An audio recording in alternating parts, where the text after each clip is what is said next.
Hi everyone, Dan Gunner here. Welcome back to Tech Talk Tuesday. Today what we're going to dive into is threat hunting for Lazarus as OS X malware. So we'll begin with an overview of what their campaign was, how the malware worked, how you can hunt for it, and then a little commentary of how you can hunt for other Apple OS X malware. So let's hop right into it. So an interesting trend that's actually happened the last few years, and Malwarebytes caught this, is there's actually been an increase in Mac malware outpacing Windows. In the campaign we'll see with Lazarus today, they were targeting cryptocurrencies, but it's kind of an interesting quote from the Malwarebytes report here. The link's in the bottom, but Malwarebytes saw for the first time ever in 2020 an increase in Mac malware even over Windows. So pretty interesting trend, and hopefully you find this video helpful if you're starting to get into OS X malware hunting. So starting with the Operation AppleJeus, a lot of the information we're going to talk about today, there's a good CISA report, the link's at the bottom of this page, but this campaign that we're going to talk about started in November 2018, and it really targeted a wide variety of topics. So a lot of the victims obviously had the interest in cryptocurrency. They had to, because in the case of this, Lazarus ended up taking legitimate crypto applications, essentially rebranding them, adding in the malware functionality, and then convincing people to download and install these malicious OS X binaries. But the targets actually ended up being much farther. So it ended up hitting energy, ended up hitting government, telecom, technology. So very wide range targets hit, even outside of just the cryptocurrency or finance interest. As I said, what happened is Lazarus, and we'll see at least 7 variations here, Lazarus ended up setting up fake-looking applications and websites with these backdoor binaries. In a lot of cases, these backdoor binaries were legitimate applications for tracking and trading cryptocurrency, that they swapped out some of those strings, packaged it up a different way, added some of the malware features we'll talk about later, and just put it right back out. In other cases, they used Office documents. We aren't going to talk about that as much today. They were also targeting people with Office documents at this time. But what we're going to cover is some of the backdoor binaries specific to AppleJeus. So the first example we're going to talk about is Celas Trade Pro. So like I said, there were 7 different copies. This was kind of the earliest one, or the first one that was talked about in the CISA report.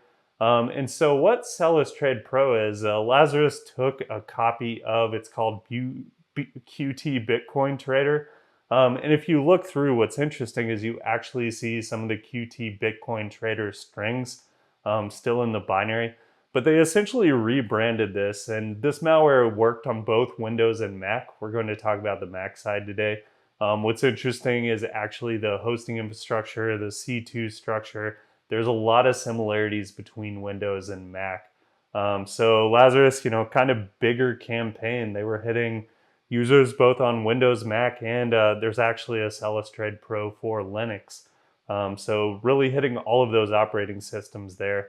What also is interesting is they didn't just set up sites and go, they actually got Sectigo SSL certificates. Some will say this is the lowest tier, so they just got the validation that required them to have a valid email address.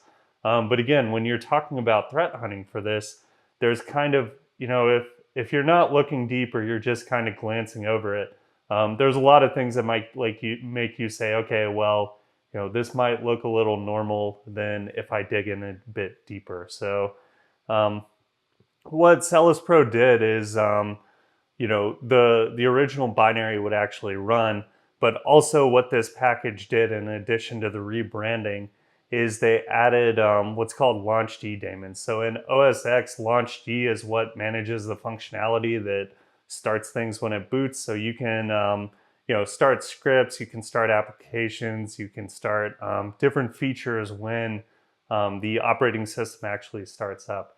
How this works is you take what's called a plist file and you put it in certain directories. At the bottom of this image actually is some of those directories. We'll talk about those in a second. And then depending on the directory you put in, will determine if it's an agent or daemon. Some of these directories are writable just with user level permission. So if you look there, some is actually at the tilde library, right? So that's in the user's library directory for launch agents. Some are actually at that /system. That one's obviously going to require elevated permissions to run. So again, a little bit of a difference between agent and daemons too. An agent runs in as the logged in user. A daemon runs as a specified user. So that can be root generally. In the case of a lot of these cases, it was root. Or in that plist file, you can actually specify the user that it runs as. And if you see with global daemons and system daemons down there, run on behalf of, and this is from a really good resource called launchd.info. It actually walks through building plists, getting it to work. It has a cookbook of different examples. So if you're doing homework after this, looking and trying to understand this more, definitely look at launchd.info. It's a really cool site to look for this. The persistence, so like I said, we talked about Celas Trade Pro. The other six applications beyond this, and the CISA report covers the other six, by the way, but the other six, yeah, JMT Trading, Union Crypto, Coupe, CoinGo Trade, Doriso, Ants to Whale. The file names all followed a theme specific to that rebranding, and they all actually put in the same launch daemon folder, and so everything was running as root. So when you're looking for persistence of this, and when you're like, okay, well, how am I going to hunt for this Lazarus TTP? In the case of this sample in this operation, they actually use the same directory. But if you go one slide back, like we just talked about, there's actually like 4, 5, 6 directories you can choose to put in. They put in as one, and we're just running it as root. So their persistence here is all going to be a launch daemon that runs it as root when it starts up. So your OSX threat hunt should look at these 5 folders. You should be looking at both launch daemons and launch agents, because again, this method of persistence on OSX works as long as you have a valid plist up there and you have permissions to that directory. So like I said, some of these folders have different permissions required to actually execute, but the user folders, so that user agents folder there, that one, the top one, has a lot lower permissions generally than the others. But when you're looking for this level of persistence, it's important to look at all 5 photos here. So that's talking about persistence. We're also going to talk about C2. So again, when Celas Trade Pro or the other ones dropped, there was the valid application that they pulled off open source. And what they had is they had different, if you look here on the C2 file name on the second column, they have things called updater, crash reporter. A lot are actually themed around updaters, or one's called helper or upgrade daemon. So with these C2 file names is they took the open source product from GitHub, made this minor string changes, and then they added this C2 file that managed all of the comms with the actual malicious part. This is what they installed as that launch agent or launch daemon to start up when it would boot, so it would always kick back and talk to it. When you look across all of these, again, the file name's a little different. And user agents, right? The user agent here, this might be something that you look for in a threat hunt, right? Because you might have very predictable user agents, right? Your browser or your users have browsers that they prefer to use.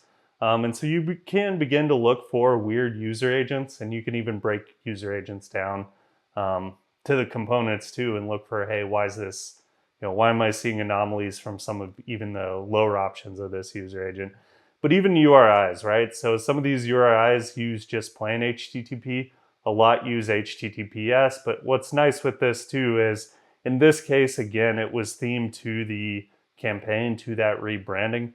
But you're going to have your HTTP, you're going to have your DNS traffic for all of this. And so when we talk about hunting for it, yes, there are differences between these different campaigns, but then again, there's also a lot of similarities in some of the data that's going to be generated from them.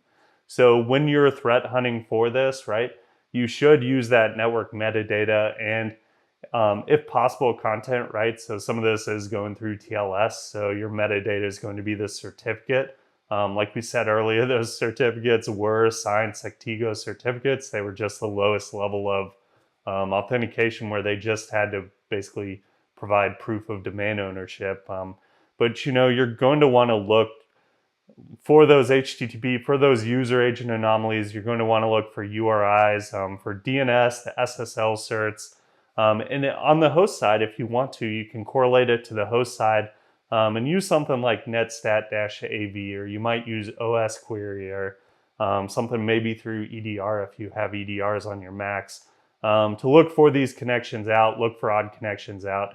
Maybe in this case, you won't know the specific URI it's going out to, but as you understand your users and you understand kind of how and why they're using different applications on their box, this might give you that baseline for anomalies that you're looking through when you're actually doing this hunting. Obviously, Bitcoin is going to be suspicious on work computers or on a lot of other computers unless it's actually part of your job. But maybe you do have wider range. Maybe your organization allows users to do more than other organizations, or maybe you're doing this on your home. And if you're doing this on your home box, you definitely should look for this to be like, hey, why is this application communicating out? Is it actually sending what I want to send it?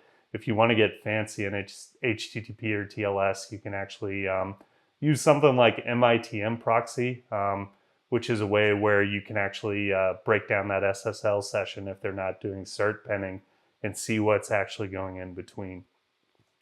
So this was a quick view into OS X malware. We talked about both the persistent side of launch agents and daemons, and then we talked a little bit about some of the C2 artifacts on the network and how you can find it on the host. Again, like it's simple OS X stuff that works. Maybe you don't have the data. It works for the attacker though, and hopefully this talk gives you some ideas of what you can look for on the threat hunting side to find this. So thanks for joining in this week. We hope to see you next week.